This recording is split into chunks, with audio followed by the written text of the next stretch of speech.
Les bobotes s'alimenten per agafar forces. La temporada de verbenas i sexo sin protección alguna, que has de ser molt animal.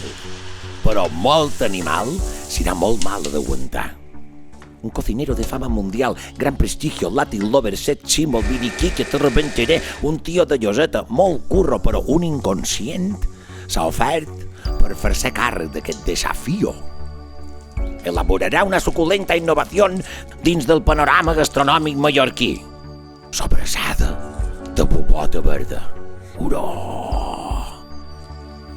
Per fer aquest repte, l'autor ha viatjat fins lo més profund de les cuines de tot el món, on ha seleccionat individualment els millors ingredients afrodisíacos. Imagina't el que li ha ficat, de textures, formes i olors i sabors únics per aconseguir donar energia i vigor sexual a los músicos de les bobotes. Mira això, Mira això. Animal.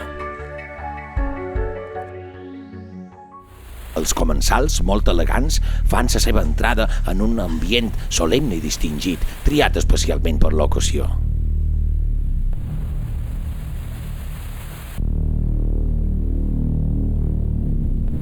Santi Taura, personalment, adverteix de les extraordinàries qualitats d'aquest exquisit producte.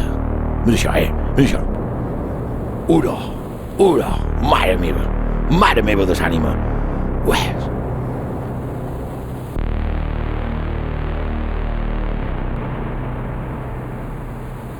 Jo també miraria així. No sé si hi ha desconfiança. Lentament se repartien una a una petites i delicades porcions de la recent estrenada sobrassada de bobota.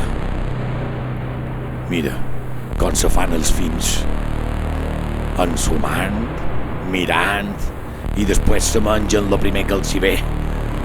Vinga, hombre. Això que són calites?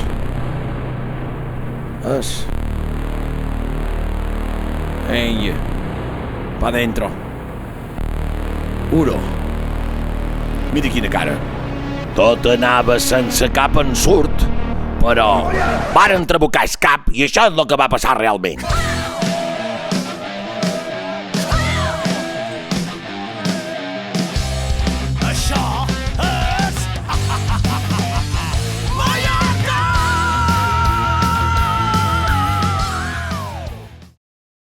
Como si un documental sobre la reproducción animal de la selva amazónica se tratara, la bestia parda se tira encima de la comida, demostrando de esta manera que él es el macho dominante y que solamente él tiene derecho a fecundar a las hembras y a comerse a las especies inferiores.